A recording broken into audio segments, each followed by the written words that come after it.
Ku beri nama pedang ini Naga Puspa. Selamatkan dia.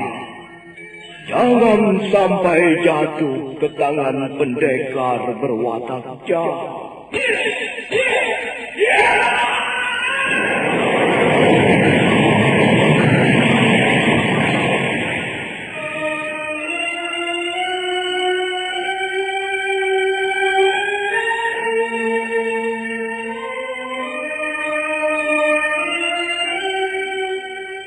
Tutur Tinula.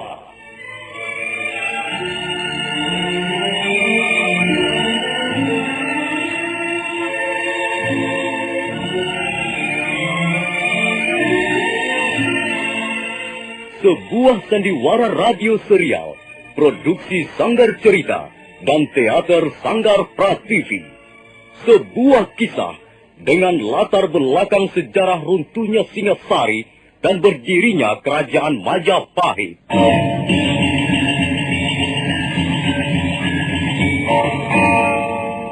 Sandiwara ini didukung oleh pemain-pemain radio yang sudah ternama. Ferry Fadli, Yvonne Rose, dan Eli Ermawati.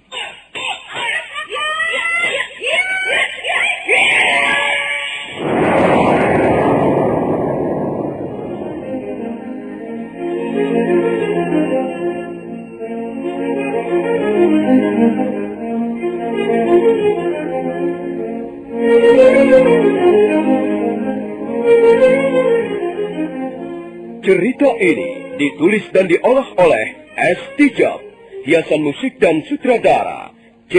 Ispriyonoka. Kali ini mengetengahkan episode ke-9 dengan judul Badai Mengamuk di Atas Kediri.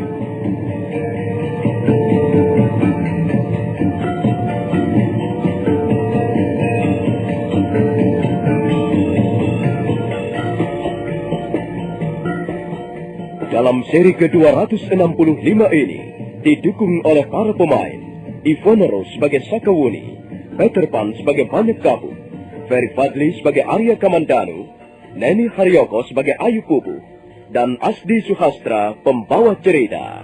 Selamat menikmati.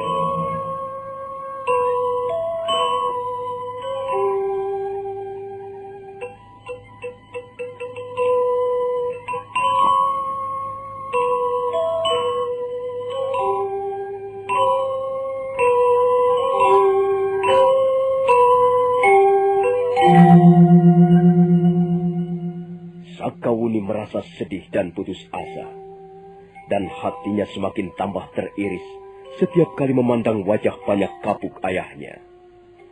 Sementara itu malam semakin tua, bintang bertaburan di atas langit kelam, dan udara sangat dingin oleh kabut yang turun dari lereng Gunung Semeru.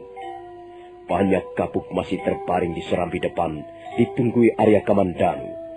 Sakawuni bermaksud membawa pergi ayahnya dari Bukit Panampihan malam itu juga. Saya telah gagal, Ayah. Maafkan. Saya tidak bisa membujuk Ibu.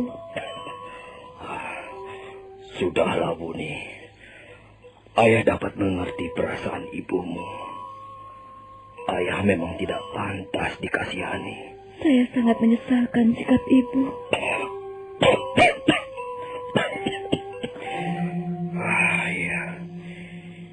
Ibumu sudah cukup menderita, Bu. Semua ini memang kesalahan ayah. Tapi bukankah ayah sudah menyesalinya? Apakah orang hidup tidak boleh mempunyai kesalahan? Kalau setiap kesalahan yang dibuat manusia di muka bumi ini tidak bisa dimaafkan, alangkah banyaknya orang menderita. Dan alangkah tidak adilnya hidup ini. Tidak adil dan tidak bijaksana. Sakawuni, jangan salah memahami hidup. Hidup ini lebih bijaksana dari yang kita sangka. Sudahlah, Ayah. Tak ada yang bisa kita lakukan di puncak Bukit Panampihan ini. Lebih baik kita segera pergi. Lalu bagaimana dengan luka-luka ayahmu, Sakawuni? Ya, tentu saja kita harus mengobatinya, Kamandanu. Tapi bukan di sini. Bukan dengan Dewi Tunjung Biru. Kita akan berusaha di tempat lain. Iya. Tapi di mana? Oh, saya tidak tahu di mana. Yang jelas bukan di sini, Kamandanu. Ibuku sudah tidak menaruh perhatian lagi kepada ayahku. Ibuku benar-benar sudah menutup pintu hatinya. Ibuku sudah mengurung dirinya dalam dunia yang sempit. Aku tidak berhasil menjebol dinding-dinding dunia yang selama ini dipergunakan ibuku untuk bersembunyi. Aku akan mencoba untuk membujuknya, Wuni. Oh, tidak usah, Kamandanu. Tidak usah. Tidak akan ada gunanya. Sedangkan kepada anaknya sendiri dia sudah bersikap seperti itu. Apalagi kepada orang lain. Aku tidak ingin kekecewaanku semakin bertambah besar, Kamandanu. Sudahlah. Lebih baik kita segera membawa pergi ayah dari sini. Ayolah, Kamandanu. Bantulah aku. Mari, ayah. Mari kita tinggalkan jejak Bukit Panampihan. Tunggu, Sakawuni. Jangan terburu nafsu. Siapa yang terburu nafsu? Sudah jelas ayah tidak akan mendapat pengobatan di sini. Kita mau apa lagi? Kita mau mengharapkan apa lagi, Kamandanu? Oh, sudahlah. Kau jangan malah menyulitkan kami. Ayo. Bantulah aku membawa ayah pergi dari sini.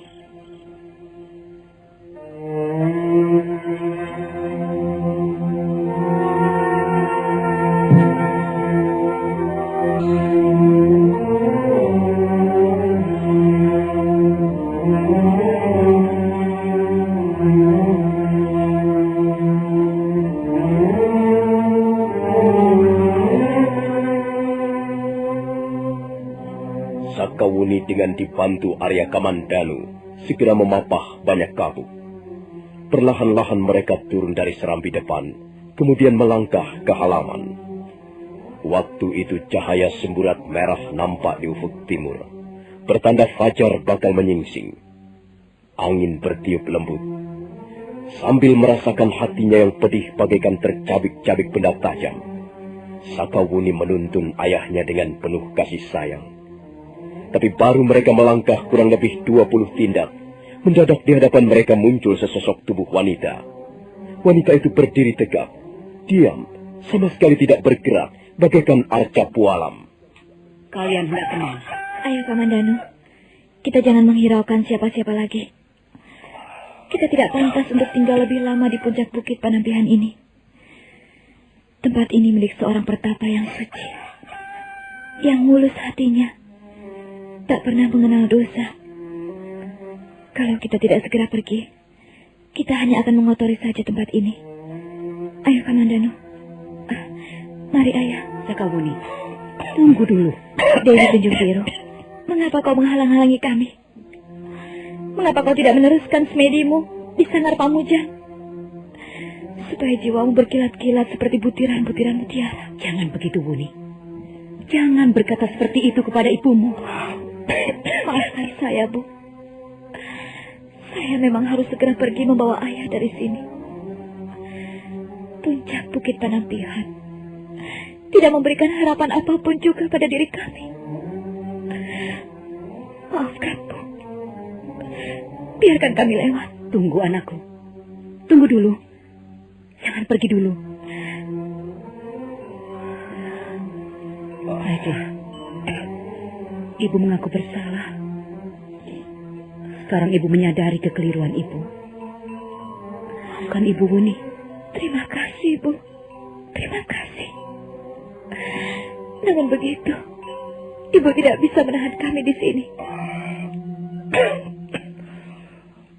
Popo, sebenarnya aku tidak mau datang ke tempatmu ini.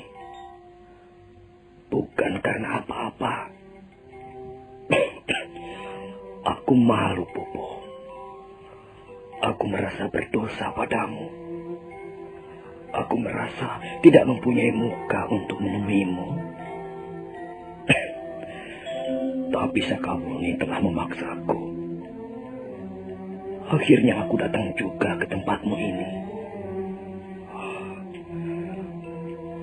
Maafkan aku, Pupu.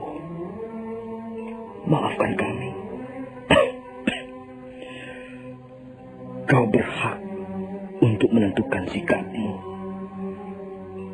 Kalau memang kau tidak bersedia mengobati luka-lukaku,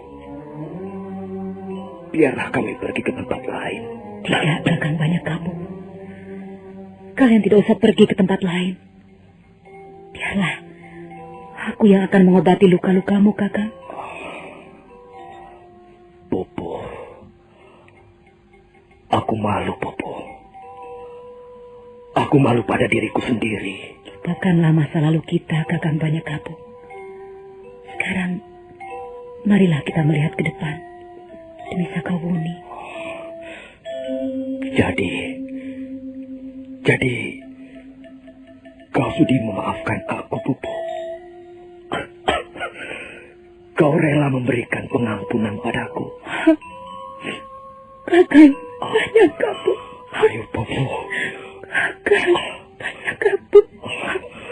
Ayo, Pupu. Kakang. Maafkan aku, ayo, Pupu.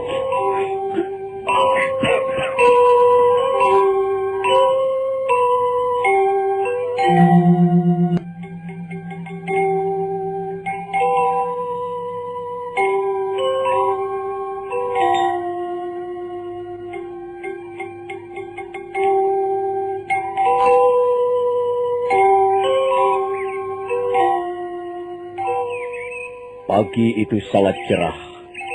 Pagi yang paling cerah yang pernah dirasakan oleh Sakawuni. Hatinya benar-benar merasa bahagia dan berbunga-bunga. Mereka sekarang duduk di serambi depan. Banyak Kapuk duduk bersandar di dinding. Sementara Arya Kamandanu dan Sakawuni duduk di sebelahnya. Ayu Pupuh baru saja memeriksa luka-luka Banyak Kapuk. Kakang Banyak Kapuk. Iya. Biarlah saya pergi sebentar, Kakang. Saya akan meramu obat-obatan untuk Kakang. Tunggu sebentar, Pupuh. Ada hal-hal penting yang ingin kukatakan padamu. Sakawuni, kau juga boleh mendengarnya. Juga Arya Kamandanu boleh mendengar sebagai saksi. Soal apa, Kakang? 20 tahun yang lalu, aku pernah berjanji untuk kembali ke desa Tanipala dan mengawinimu. Tapi rupanya janjiku itu harus berlarut-larut hingga sekarang. Ya, aku terlalu sibuk memikirkan urusan-urusan kenegaraan. Pemerintah Singasari waktu itu sedang mengembangkan kekuasaannya ke daerah-daerah lain. Aku sibuk berperang melawan negara-negara yang kemudian menjadi taklukan Singasari. Itulah sebabnya aku selalu menunda untuk memenuhi janjiku padamu, Pupu. Sudahlah, Kakang. Hal itu sudah berlalu. Sudah lama sekali berlalu. Sekarang, aku ingin menepati janjiku, Pupu. Dengan disaksikan putri kita sendiri, Sakawuni, dan juga Arya Kamandanu. Pagi ini, aku ingin mengucapkan janji perkawinan padamu. Lihatlah, Pupu. Aku mempunyai sebuah cincin.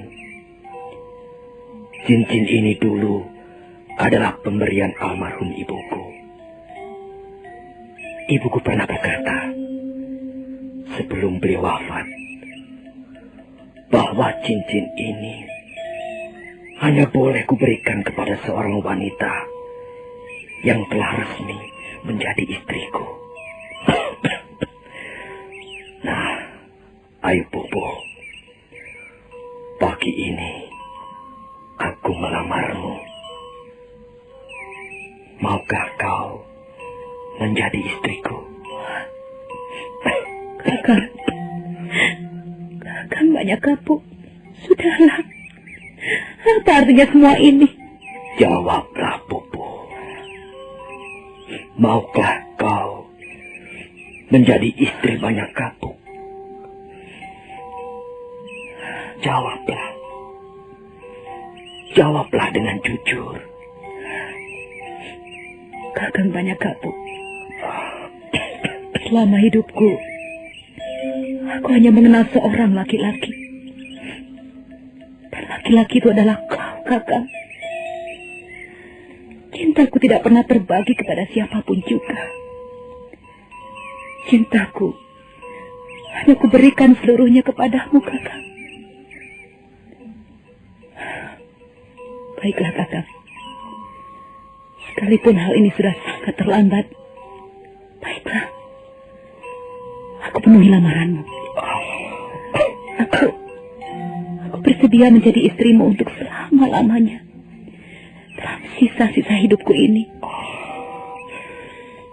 Terima kasih, Pupu. Nah, sekarang pakailah cincin pemberian ibuku ini. Banyak kapuk kemudian meraih tangan Ayu Pupu. Sambil berlinangan air mata, laki-laki setengah tua itu menggenggam jari-jari Ayu Pupu. Sakawuni dan Arya Kamandanu juga tidak bisa menahan keharuan yang menghimpit jiwa mereka. Rasa haru yang diliputi rasa bahagia. Kemudian pelan-pelan banyak kapuk menyematkan cincin pemberian ibunya ke jari Ayu Pupu. Setelah itu, mereka pun berdekatan dengan sangat mesra, disaksikan oleh putri mereka sendiri, Arya Kamandanu, dan pagi yang sangat cerah. Ayu Pupu, Ayu Pupu istriku. Kaulah istriku sekarang. Banyak kapuk. Kakang banyak kapuk. Nah, dengar Sakawuni. Sekarang ayahmu dan ibumu telah menjadi suami istri.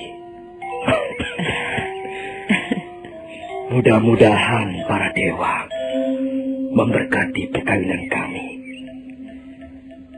Sekarang kau tidak perlu merasa kecil hati. Kau mempunyai ayah dan kau pun mempunyai ibu. Kau sama seperti anak-anak yang lain di muka bumi ini. Kau mempunyai orang tua yang lengkap. Kau harus merasa bahagia seperti anak-anak yang lain. Ayah.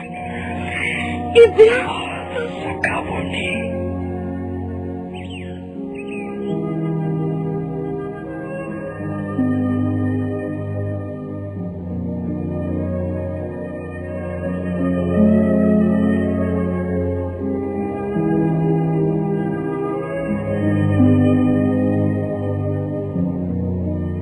Hari itu menjadi hari yang sangat bahagia. Sakawuni telah dapat mempertemukan ayah bundanya. Mereka ngobrol bersama di serambi depan sambil makan dan minum. Sakawuni tidak mau terlepas dari ayah bundanya. Wajahnya berseri-seri, dan dia merasakan seperti baru saja dilahirkan kembali. Selama ini dia merasakan hidup di dunia lain, dunia yang serba sepi, dunia yang serba gersang, dunia tanpa kasih sayang ayah bunda.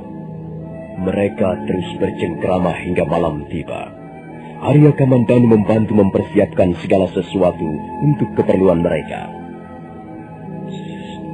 Jangan diganggu, Buni. Ayahmu sedang tidur.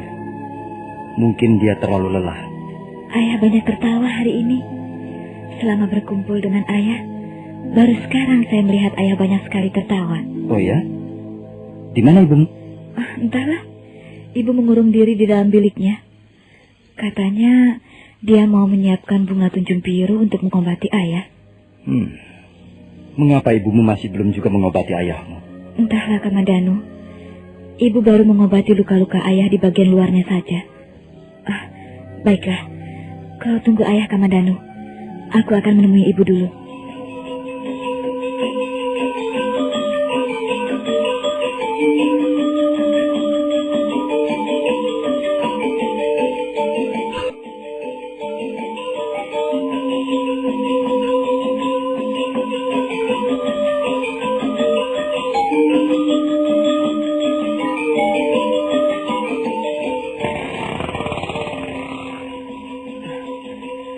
Masuklah anakku. Duduklah di sini. Iya, Bu. Wuni, bagaimana perasaanmu sekarang, Bu? Saya merasa sangat bahagia sekali, Bu. Sepertinya saya telah menemukan dunia saya yang sesungguhnya. Dunia seorang anak. Syukurlah. Aku pun merasa bahagia sekali, Wuni. Akhirnya aku dapat menjadi istri ayahmu. Walaupun dengan upacara yang sangat sederhana. Oh ya, bagaimana keadaan ayahmu? Ayah tidur, Bu. Ayah tidur pulas sekali. Mungkin dia terlalu lelah hari ini. Ayah terlalu banyak bergurau dan tertawa. Ada apa, Bu? Bu, ada apa? Tidak ada apa-apa, Wuni. Sepertinya Ibu ingin mengatakan sesuatu. Ya, Ibu ingin bicara tentang luka-luka ayahmu, Wuni. Ada apa dengan luka-luka ayah? Mengapa Ibu belum juga mengobatinya dengan bunga tunjung biru? Sudahlah, Nduk. Sudahlah. Jangan kau tanyakan lagi soal itu. Ada apa, Bu? Ada apa dengan luka-luka ayah? Sang Hyang Widi, mudah-mudahan kau memberi ketabahan dalam hati kami. Kaulah yang menguasai nasib kami. Kami hanya tinggal menjalankan dan menuruti apa saja yang menjadi kehendak-Mu. Ada apa, Bu? Ada apa dengan ayah? Katakanlah, mengapa Ibu tidak segera mengobati ayah dengan bunga tunjung biru? Cepat, Bu. Gunakanlah bunga tunjung biru untuk mengobati luka-luka ayah. Ayo cepat, nanti terlambat. Dengarlah, Wuni. Menjelang sore tadi, ayahmu terbatuk-batuk dan mengeluarkan darah lagi. Kemudian, Ibu melihat pelupuk mata ayahmu berwarna kekuning-kuningan. Apa maksud Ibu? Apa artinya itu, Bu? Kasihan kau, anakku. Kasihan kau, Wuni. Tapi mudah-mudahan saja hal itu tidak terjadi. Dengar, Wuni. Jika seseorang terluka akibat racun yang sangat dahsyat dan pelupuk matanya menjadi berwarna kekuning-kuningan, itu tandanya racun telah menyebar dan sampai di daerah pembuluh jantung. Lalu bagaimana, Bu? Apakah ayah masih bisa disembuhkan? Bu, bagaimana, Bu? Apakah ayah masih bisa disembuhkan? Jawab, Bu. Jawablah pertanyaanku.